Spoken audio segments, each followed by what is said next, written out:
네, 이게 서밋의 모습이죠. 트럼프 대통령이 가운데 있고 이제 각 장관들과 그다음에 암호화폐 차르인 데이빗 삭스, 그리고 오른편에 보시면 이제 코인베이스 대표인 브라이언 암스트롱과 마이클 세일러 스트래티지 회장이 앉아 있는 거거든요. 굉장히 심각한 표정을 하고 앉아 있죠. 예. 서밋은요, 기본적으로 땡큐로 시작해서 땡큐로 끝나는 그런 잔치라고 보시면 됩니다. 그래서 저는 이제 업계에 있는 사람이니까 이 반응이 좀 사실 의아했어요. 왜 디지털 자산 서밋이라는 거에 이렇게 사람들이 기대를 할까? 그럴 필요가 없거든요, 사실상. 서밋은 어차피 여기가 무슨 뭐 PPT나 아니면은 그런 발표, 중대 발표를 하는 자리가 아니고 각계 이제 업계에 있는 전문가들과 또 뭐 대표적인 대표들과 그다음에 각 부처 장관들을 모아서 자화자찬을 하는 자리란 말이에요. 사실상 우리끼리 잘 해보자, 으쌰으쌰. 그렇기 때문에 어떤 특별한 아젠다가 나올 수 없다고 저는 생각을 했기 때문에 많은 분들이 기대를 하길래 참 이상했어요. 근데 이제 이렇게 이제 트럼프 대통령이랑 하워드 러트닝 장관 얼굴도 보이고 이런 분들은 결국 이제 여기 모인 업계의 여러 관계자분들의 말을 경청하고 그 다음에 이제 본인들이 하고 싶은 얘기도 짧게 하고 그냥 그렇게 끝나는 자리였단 말이죠. 게다가 이제 트럼프 대통령은 그 전날에 그 빅뉴스는 하나 투척을 하지 않습니까? 비트코인 비축에 대한 행정명령을 미리 발의를 하고 그 다음에 서밋이 있었기 때문에 서밋은 사실상 뭐 소문난 잔치에 먹을 거 없다. 네, 이게 거의 저는 기정사실화 됐었다고 봅니다. 그 시장에서는 여기에서 암호화폐 뭐 관련된 굉장히 큰 뉴스들이 나올 거다. 암호화폐 세금 양도세 없다. 라든지 아니면은 비트코인 말고 나머지 알트코인들도 디지털 자산 스탁파일로 모아나가는 걸 여기서 발표한다. 라든지 이런 이제 또 드립들이 난무를 했는데 저는 굉장히 가능성이 상당히 낮다고 봤고요. 네. 데이빗 삭스 암호화폐 차르의 트윗이거든요. 영어로 써있어서 죄송하지만 지금 제가 간단하게 설명을 해드리면 이 언론이 크립토 서밋에 대해서 처음에는 이 가격 펌핑을 위한 하나의 쇼다 이렇게 언론에서 내러티브를 잡아가지고 막 공격을 했는데 정작 끝나고 나니까 이제 암호화폐 가격이 떨어졌잖아요. 실망감에 떨어졌다 이러면서 그러니까 이제 언론이 그거를 또 이제 문제 삼아서 먹을 거 없었다, 가격만 떨어졌다 이렇게 내러티브를 잡는다 이러면서 이야기를 만들어도 이렇게는 만들 수 없을 것 같다라는 이제 불만을 토로한 거죠, 말하자면. 그래서 저는 여기 써 있는 대로 First Ever White House Crypto Summit, 미국 역사상 처음으로 있는 암호화폐 서밋이었다. 그것도 백악관에서 열린. 이거 자체가 엄청나게 큰 상징성을 갖는다고 생각합니다. 이 이상 의미부여할 필요도 없고 굉장히 좋은 사실 소재거든요, 이거는. 백악관에서 디지털 자산 관련된 서밋을 하려고 이렇게 각 부처 장관들과 업계의 대표들이 모여서 이렇게 땡큐 하면서 이렇게 했다. 이거 자체가 암호화폐 위상을 상당히 역상시킨 사건이고 이제 앞으로 각 국가들도 다른 국가들도 이런 거를 보면서 우리도 해야 되지 않아? 아마 이렇게 분위기가 바뀔 거라고 저는 생각을 해요. 네, 그래서 이거 자체로도 굉장히 좋은 이벤트였다라고 그렇게 해석을 하면 좋을 것 같습니다. 네.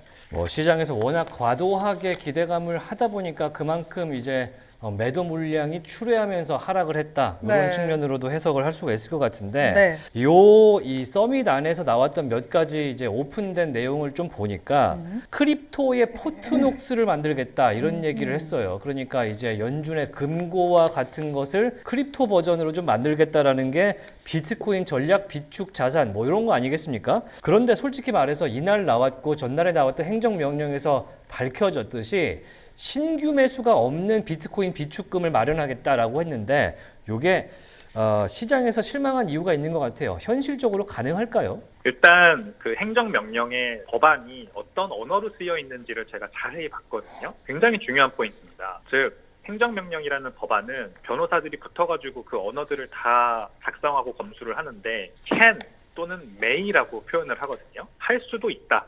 이렇게 할 수도 있다라는 표현을 많이 쓰는데 이번 행정명령에 들어간 말은요. 그 지금 방금 오진석 앵커님께서 말씀하신 그 부분, 신규로 비트코인을 비축할 수 있느냐 이 부분을 shall이라는 표현을 썼어요. 재무장관인 베센트와 상무장관인 러트닉이 비트코인 비축의 추가적인 수량을 확보할 수 있는 권한을 갖는다. 그렇게 할 수 있다라는 표현인데 여기에 shall이라는 표현을 썼단 말이죠. 이거는 해야 한다라고 해석하는 거예요, 사실상.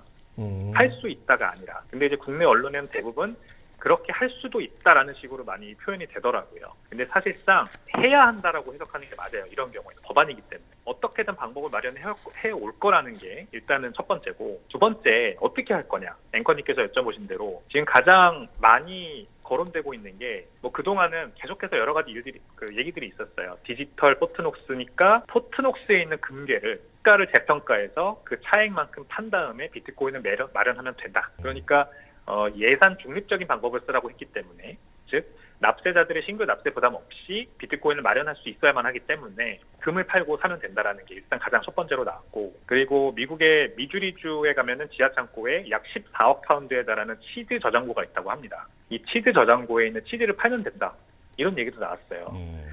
치즈는 참고로 유제품이잖아요. 그래서 전시를 대비 우유를 발효해서 비축해 놓은 거라고 하더라고요. 근데 14억 파운드나 필요한가, 이제 이런 얘기가 나오는 거죠. 그리고 이제 지금 일론 머스크가 하는 도지가 하는 그 불필요한 건물이나 아니면은 그 연방 정부가 쓰고 있는 땅, 이런 것들을 팔아서 거기서 마련한 자금으로 매수할 수도 있다, 이런 게 가장 일반적인 시각들인데, 가장 각광받는 하나의 방법이요, 바로 비트본드라는 겁니다. 비트본드에 대한 얘기를 하고 있어요.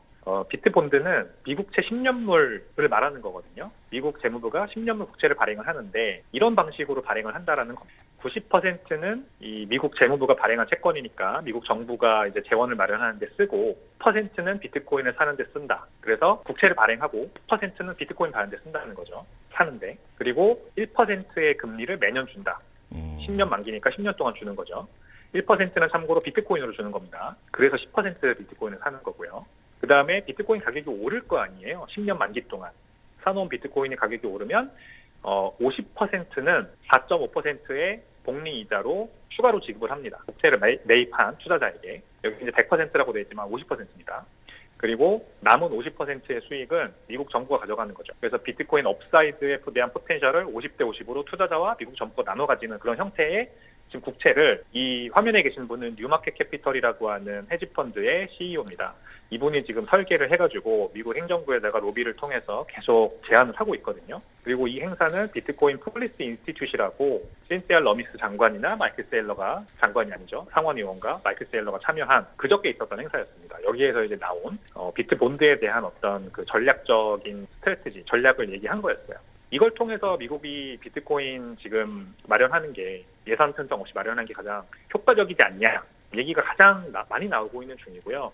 그리고 이 골드카드가 여기서 또 껴들어갈 수 있습니다. 네, 그래서 트럼프 대통령이 2월 25일에 부유한 외국인에게 미국 영주권 또는 시민권 취득의 길을 열어주는 골드카드 비자를 약 500만 달러에 판매할 계획이라고 밝혔었어요. 그래서 지금은 현재 미국의 영주권이라고 하는 건 그린카드죠. EB5라고 합니다. 그 투자 이민을 통해서 그린카드를 발급하는 제도가 있는데, 이것보다 하나의 상위 개념으로 골드카드를 도입하겠다고 하는 겁니다.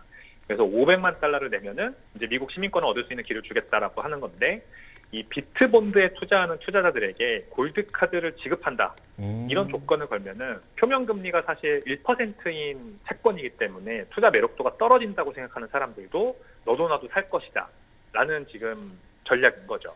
그러니까 비트본드는 비트코인으로 이자를 1%밖에 안 주기 때문에 지금 채권 금리가 4.3%인데 누가 투자하려고 하겠어? 근데 저는 할 것 같거든요.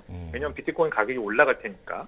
이게 만약에 뭐 말이 안 된다고 치더라도 이렇게 골드카드를 주는 조건으로 만약에 비트본드를 발행을 하면, 그러면은 이제 전 세계의 크립토 대부호들이 이 골드카드를 얻기 위해서 비트본드를 살 수 있죠. 그러면은 장점은, 미국 정부 입장에서 장점은 사실 표면금리 1%짜리 국채를 발행하는 거고, 지금 시중금리가 4.2%, 3%인데, 그리고 그렇기 때문에 이제 추가 이자 비용 부담 없이 국채를 추가 발행할 수 있게 되니까, 이 지금 베센트 장관이 하려고 하는 그 30%로 낮추겠다, GDP 대비 정부 부채 비율 30%로 낮추겠다, 이런 꼴까지 지금 어쩌면 달성할 수도 있는 아주 좋은, 저는 비트코인 비축 보유량을 늘리는 그런 방안이라고 생각을 합니다. 예. 네, 현재 수준에서 비트코인의 반등 요소를 찾는다면 어떤 거를 말씀해 주실 수 있을지 저희가 시간이 많지 않아서 짧게 부탁드리도록 하겠습니다. 네, 지금 비트코인 반등 요소는요, 일단 그 장기 투자자들이 많이 들어와 줘야 됩니다. 지금 지난 6개월 동안